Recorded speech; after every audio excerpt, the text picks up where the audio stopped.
Professor ইউনূসের সরকারের একটা বড় সমস্যা হচ্ছে যে তার কিছু ব্লাইন্ড স্পট আছে, মানে যে জায়গাটা অন্ধকার আর কি। সেটা হইতেছে এনজিও বায়াস। প্রফেসর ইউনূস নিজেও এনজিওর লোক, তাই এনজিওর লেন্স দিয়া উনি রাষ্ট্রকে দেখেন। এইটা উনার একটা লিমিটেশন। আপনি দেখবেন যতগুলো ডিজাস্টার করছে প্রফেসর ইউনূসের সরকার, তার সবগুলো আসছে এই এনজিও বায়াস থেকে, এনজিও লেন্স দিয়া রাষ্ট্রকে দেখার কারণে। এখন অনেকে কইবেন আপনি আবার প্রফেসর ইউনূস সরকারের সমালোচনা শুরু করলেন কেন?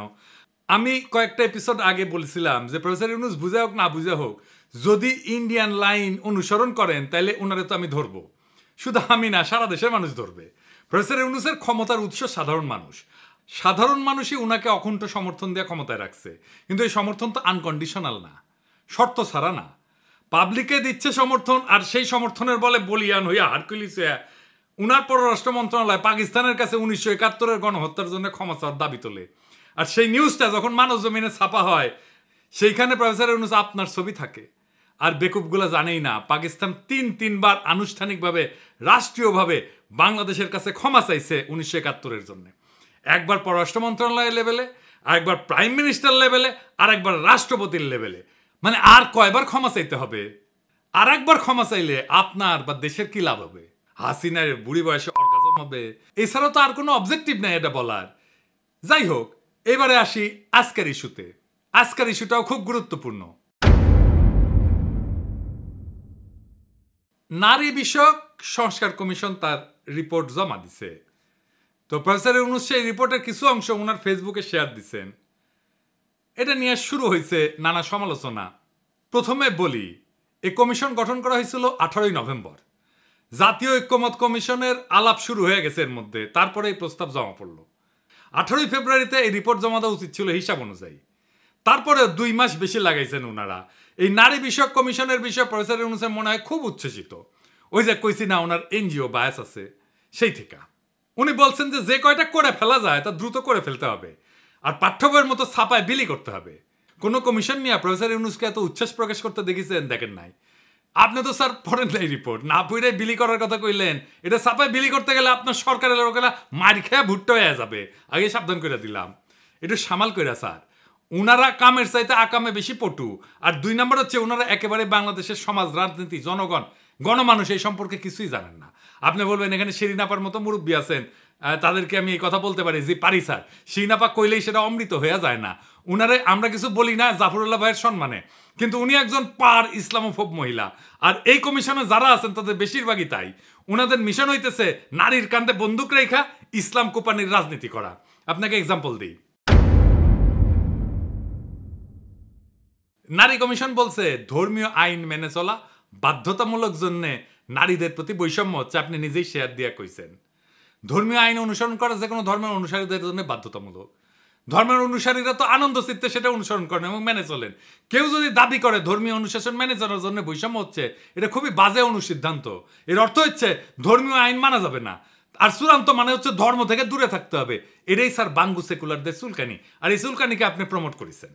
এই কমিটি প্রতিনিধিত্বমূলক না, বাংলাদেশের আপামর নারীদের অংশগ্রহণ নাই এই কমিটিতে, যারা সংস্কারের নামে ধর্মীয় আইনের বিরুদ্ধে কৃপান তোলে বাংলাদেশের মানুষ তাদের সংস্কার প্রস্তাব ছুঁড়ে ফেলে দেবে। আবার দেখেন, যৌনকর্মীদের শ্রমিকের মর্যাদা দেওয়ার কথা বলছেন। ওনাদের মাথায় যে কোন দেশ থাকে আদর্শ হিসাবে জানি না, হয়তো পশ্চিম থাকে। পশ্চিমের চিন্তা, পশ্চিমের প্র্যাকটিস ওনারা চাপাই দিতে চান বাংলাদেশের উপরে, ঝামেলা বাঁধে সেইখানে। কিন্তু ওনারা তো পশ্চিমের যে ডাইভার্স প্র্যাকটিস সেটা নিয়ে জানেন না, ওনাদের সেই জ্ঞানও নাই। আমার অনুমান ওনারা কিছুই জানেন না। ধরা যাক ফ্রান্সে কি নিয়ম জানেন? সুইডেন, নরওয়ে, ফ্রান্স এই সমস্ত দেশে যৌনকর্মী না, বরং ক্রেতাদের যারা যৌন সেবা গ্রহণ করে তাদের শাস্তির আওতায় আনা হয়। এদেরকে বলা হয় নর্ডিক মডেল। তাহলে বুঝতে পারতেছেন যে পতিতাবৃত্তিকে কিভাবে কোন কায়দায় ট্যাকেল করা হয় পশ্চিমে। আপনি তো অপমানকর, মর্যাদাহানিকর একটা পেশাকে আইনি কাঠামোর মধ্যে এনে বৈধতা দিতে পারেন না। আপনারা পতিতাবৃত্তিতে ইন্ডাস্ট্রি বানাইতে চাইতেছেন, সেখানে টাকা বিনিয়োগ হবে, আর বাংলাদেশের নারীরা সেখানে শ্রমিক হিসেবে কাজ করবে। মানে পতিতাদের অ্যাপয়েন্টমেন্ট লেটার দিবে, পেনশন থাকবে, প্রমোশন হবে, পতিতারা ট্রেড ইউনিয়ন করবে। Are you crazy? মাথা মতো ঠিক আছে আপনাদের? নারীদের সম্মানজনক কর্মসংস্থান করতে হবে, এটা যদি লক্ষ্য হয় তাহলে এমন ব্যবস্থা করেন দক্ষতার যোগ্যতা অনুসারে সকল নারীর কর্মসংস্থানের জন্য বাংলাদেশের পুরুষদের যদি আধা পেটে খায় থাকতে হয় তাহলে সেটাও বাংলাদেশের পুরুষেরা মেনে নেবে। কিন্তু এটা মানবে না, আগুন জ্বালাই দিবে। মাথায় রেখেন, আগুন নিয়ে খেলেন না। এই যে কমিশন, এরা কি নারী নীতি বিষয়টা বুঝে? আসেন সেটা বুঝে দেখি। নারী নীতি কেমন হওয়া উচিত? রাষ্ট্রের কাজ হইল সব নাগরিকের জন্য যুক্তিপূর্ণ, কার্যকর এবং ন্যায্য নিয়ম তৈরি করা। মোট কথায় নাগরিকের অধিকার প্রতিষ্ঠা করা। কি অধিকার? লিগাল রাইট, পলিটিক্যাল রাইট আর ইকোনমিক রাইট, এই তিনটা। এটাই রাষ্ট্রের নির্দিষ্ট কাজের এলাকা, এটাই রাষ্ট্রের কাজ। তাহলে আসেন এই লিগাল, পলিটিক্যাল আর ইকোনমিক রাইটের প্রশ্নের গভীরে যাই। রাষ্ট্রের দায়িত্ব খুবই স্পষ্ট। এই দায়িত্বগুলাই সব নাগরিকের প্রতি রাষ্ট্রের দায়িত্বের সাথে যুক্ত। সব নাগরিকের অধিকার নিশ্চিত করা, এটা পলিটিক্যাল রাইট। আইন তৈরি এবং প্রয়োগ করা সব নাগরিকের জন্য, এটা লিগাল রাইট।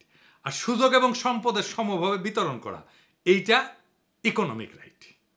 রাষ্ট্রকে নাগরিকের ইন্ডিভিজুয়াল রাইট প্রতিষ্ঠা করতে হয়।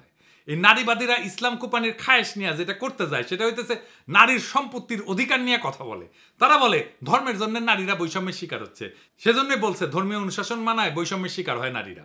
এই বৈষম্য থেকে বাঁচতে বাবার সম্পত্তিতে নারীর সমান অধিকার দরকার। এটা হিন্দু মুসলমান কেউই মানবে না।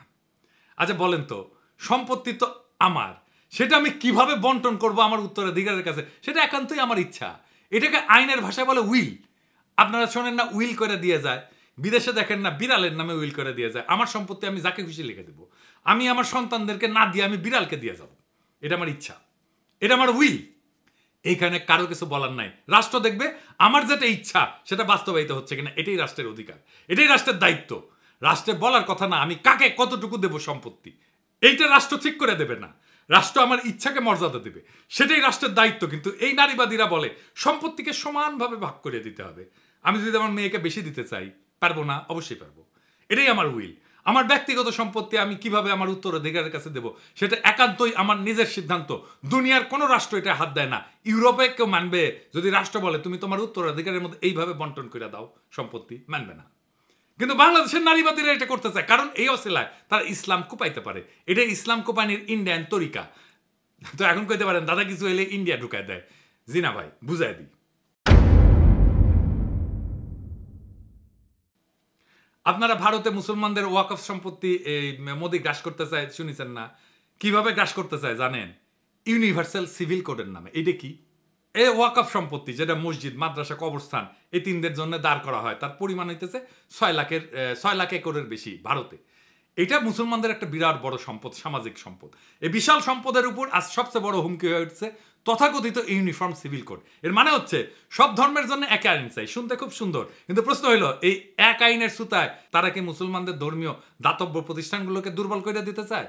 আসলে চায়। হ্যাঁ, ওয়াকফ মানে হচ্ছে স্থায়ী দান। এই সম্পত্তি কেউ বিক্রি করতে পারে না, উত্তরাধিকার দাবি করতে পারে না। এটা গরিব, দুঃখী আর ধর্মীয় কাজে ব্যবহার করা হয়। ইউনিফর্ম সিভিল কোড চালু করে বলা হবে সব দান হবে এক নিয়মে, ধর্মীয় ভিত্তিতে দান না। বোঝা যাচ্ছে না? এর মানে ওয়াকফকে অসাংবিধানিক বলে বন্ধ করার রাস্তা তৈরি করা হচ্ছে। ওয়াকফ বোর্ডকে রাষ্ট্রের নিয়ন্ত্রণে না, মুসলমানদের দানের উপরে সরকার বৈশা পড়বে। এটা শুধু আইন না, এটা একটা অর্থনৈতিক আক্রমণ। মুসলমানদের সবচেয়ে বড় ধর্মীয় এবং জনহিতকর সম্পদ এখন রাজনৈতিক টার্গেট হয়ে গেছে। তাই ইউনিফর্ম সিভিল কোড এইটা মুসলমানদের অধিকার উচ্ছেদের জন্য।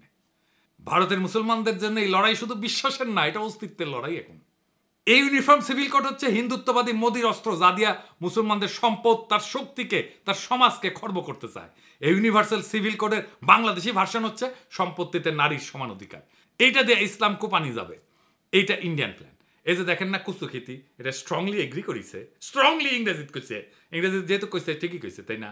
এবার মিলে যে কুচুখিতির টাকা টুকা যে দেয় ওয়াকার, সে ইন্ডিয়ার বাংলাদেশি প্রজেক্টের এক্সটেনশন সন্দেহ আছে। এইভাবে কে কার কহিয়া খেলে সেটা ফসাদ কইরা বাইরে হয়ে যায় মাঝে মাঝে। সম্পত্তিতে নারীর সমান অধিকার দিলে কি সমস্যা হবে? আসেন বুঝে দেখি।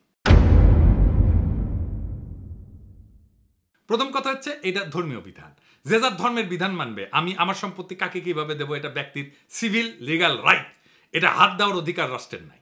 ধর্মের বিধানগুলো তো এমনি এমনি আসে নাই, এর পিছনে যা লজিক সেটা আমি যাব না।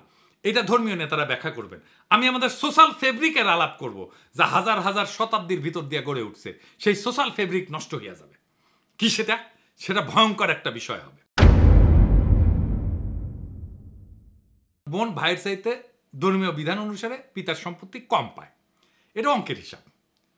কিন্তু সেই কম পাওয়াটা বহুগুণে বাইরে যায় একটা সামাজিক ঘটনায়, একটা সোশ্যাল ইঞ্জিনিয়ারিংয়ে। আমাদের সমাজে মায়ের পরে একজন ছেলের কাছে সবচেয়ে মূল্যবান সম্পর্কটা কোনটা? কোনটা? মামা। দুইবার মা ডেকে আমরা এই মামার সম্পর্কটা তৈরি করি। আমি যে আবদার এমনকি মায়ের কাছেও করতে পারি না, সেই আবদার আমাদের কালচারে মামার কাছে করতে পারি। মামার বাড়ির আবদার এটা বলি না, এটা কি মামার বাড়ি পাইছো এটা বলি না। এটা কেমনে আসে? ওই সোশ্যাল ইঞ্জিনিয়ারিং এর জন্য যেই অতিরিক্ত সম্পত্তি পায় মামা, তার কারণে এমন একটা মধুর কেমিস্ট্রি মামার উপরে পড়ে যে মামার সম্পত্তির উপরে, মামার বাড়ির উপরে ভাগনার একটা আলাদা অধিকার জন্মায়, সামাজিক অধিকার, ভালোবাসার অধিকার। ওই যে বলে না তাই তাই তাই, মামার বাড়ি যায়, মামা দিল দুধ ভাত, দুয়ারে বসে খাই। তারপরে ওই যে আই ছেলেরা আই মেয়েরা ফুল তুলিতে যায়, ফুলের মালা গলায় দিয়ে মামার বাড়ি যায়, মামার বাড়ি মধুরহারি, মামা ভাগ্নে যেখানে আপদ নাই সেখানে। এই যে মামা আর ভাগ্নের কেমিস্ট্রি আমাদের সমাজে এটা আর কোথাও পাবেন না। কাকার সাথে এই কেমিস্ট্রি হয় না কেন? কারণ ওই ধর্মের অনুশাসন শুধু সম্পত্তির অধিকার ঠিক করে দেয় নাই, সেটার সাথে সোশ্যাল ইঞ্জিনিয়ারিং করে দিছে যেন বোনের ছেলে মেয়ের মামার উপরে এক স্নেহের, ভালোবাসার, নির্ভরতার একটা সম্পর্ক তৈরি হয়। এই নারীবাদীরা সেটাও ভেঙ্গে দিবে। আপনি দেখছেন এরা এতটাই নির্বোধ যারা হাজার বছর ধরে গড়ে ওঠা একটা সমাজকে মুহূর্তের মধ্যে কলমের খোঁচায় ধ্বংস করে দিতে চায়। এতই নির্বোধ এরা। প্রফেসর ইউনূস মাঝে মাঝে ভুলে যান উনি কোথায় থেকে ক্ষমতা পেয়েছেন, ওনার ক্ষমতার উৎস কি। আমরা এটা একটু ওনাকে মনে করে দিতে চাই। উনার ক্ষমতার উৎস বাংলাদেশের আপামর জনগণ। এই আপামর জনগণই প্রফেসর ইউনূসের সরকারকে ক্ষমতায় রাখছে। প্রফেসর ইউনূসের ক্ষমতার উৎস মানুষ, এটা যতক্ষণ পর্যন্ত মনে রাখবেন ততক্ষণ পর্যন্ত প্রফেসর ইউনূস শক্তিশালী। সাধারণ মানুষ উনার পিছন থেকে সরে গেলেই উনি শক্তিহীন। ওনাকে উষ্টা দেওয়ার জন্য অনেকে মুখায় আছে, ইন্ডিয়া মুখায় আছে, ওয়াকার মুখায় আছে, বিএনপি মুখায় আছে, আওয়ামী লীগ মুখায় আছে। এরা কেউ সফল হইতে পারতেছে না, কারণ সাধারণ মানুষ পাহাড়ের মতো দৃঢ় ঐক্য নিয়ে প্রফেসর ইউনূসের পিছনে দাঁড়াইছে। প্রফেসর ইউনূস তার এই ক্ষমতার উৎসকে যদি অস্বীকার করেন, সেই মুহূর্তে ওনার পতন, ওনার সমস্ত শত্রু ওনাকে ধ্বংস করে ফেলবে। তাই প্রফেসর ইউনূসের প্রতি এটা সতর্ক বার্তা। বাংলাদেশের সাধারণ মানুষের ধর্মীয় বিশ্বাস, সামাজিক মূল্যবোধ, এর বিরুদ্ধে কখনো দাঁড়াবেন না। আপনি মনে রাখবেন বাংলাদেশের খুব সাধারণ মুসলিম সমাজ আপনার পেছনে দাঁড়াইছে। তার সমস্ত সমর্থন, আত্মার সমস্ত শক্তি নিয়ে আপনি শক্তির ভালোবাসাকে উপেক্ষা করবেন না। এর পরিণতি হবে ভয়ানক। এই নারী নীতিতে কি আছে আমরা পুরোটা পড়ে দেখিনি, কিন্তু যেই স্যাম্পল বা ট্রেলার দেখলাম তাতে বাংলাদেশের সাধারণ মানুষ শঙ্কিত। আমি আশা করব সাধারণ মানুষের সংখ্যাকে গুরুত্বের সাথে বিবেচনা করবেন। এই নারী নীতি ব্যাপক পর্যালোচনা ছাড়া কোনো সংস্কারের পথে অগ্রসর হওয়া উচিত হবে না। প্রফেসর ইউনূস, আপনি যদি এই জাতির উপরে ভর কইরা এই দেশের মানুষকে পেছনে রেখে হঠাৎ করে এমন কিছু চাপায় দেন যা এই সমাজ চেনে না, মানে না, বিশ্বাস করে না, তাহলে এই জাতি কিন্তু একসময় আপনাকে প্রশ্ন করবে। আপনার শক্তি কিন্তু বিদেশি মিডিয়া না বা ডোনাররা না, আপনার শক্তি এদেশের আপামর জনগণ, মুসলমান, তাদের সন্তান, যাদের হৃদয়ে আপনার উপরে এখনো বিশ্বাস আছে। আপনি যদি সেই বিশ্বাস ভেঙে ফেলেন, যদি ধর্মীয় বিশ্বাস, সামাজিক মূল্যবোধ, পারিবারিক কাঠামোকে না বুঝে বিদেশি এনজিওর ফর্মুলা দিয়া রাষ্ট্র চালাইতে যান, তাহলে আপনি টিকবেন না। কারণ এই দেশ কোনো ল্যাবরেটরি না, এই জাতি গিনিপিগ না। এই জাতি 24-এর বর্ষা বিপ্লবের রক্তে দাঁড়ানো, ইসলামের শেকড়ে বাঁধা, সামাজিক পারিবারিক বন্ধনে গড়া জাতি। এটাই আপনার ক্ষমতার আর বৈধতার উৎস। আপনি যদি এই জাতিকে এনজিও বানাইতে চান, তাহলে এই জাতি আপনাকে রাজনীতির ইতিহাসে একটা দুঃখজনক ব্যর্থতা হিসেবে মনে রাখবে। এখনো সময় আছে। সাধারণ মানুষের ভাষা বোঝেন, ধর্মের প্রতি তাদের আবেগ বুঝেন, এই মাটির গন্ধ বুঝেন। না বুঝলে আপনি থাকবেন হয়তো পদে, কিন্তু মানুষের হৃদয়ে থাকবেন না। মনে রাখবেন এই জাতি অনেক ধৈর্য ধরে, কিন্তু একবার যদি জায়গা ওঠে ফাগুনের আগুনের মতো ছড়ায় পড়ে, সেই আগুন কিন্তু কারো ক্ষমতা দেখে না, পদ দেখে না, অতীত দেখে না, ইতিহাস দেখে। ইতিহাসের এক সময়ের মহানায়কের স্মৃতি বিজড়িত বাসভবন মুহূর্তেই গুড়ায় দেয় প্রবল ঘৃণায়। তাই সতর্ক হন, সংলগ্ন হন, এবং সবচেয়ে বড় কথা, মানুষের কথা শোনেন, আমাদের কথা শোনেন। আপনার ক্ষমতার আসল মালিক তারাই। ইনকিলাব জিন্দাবাদ।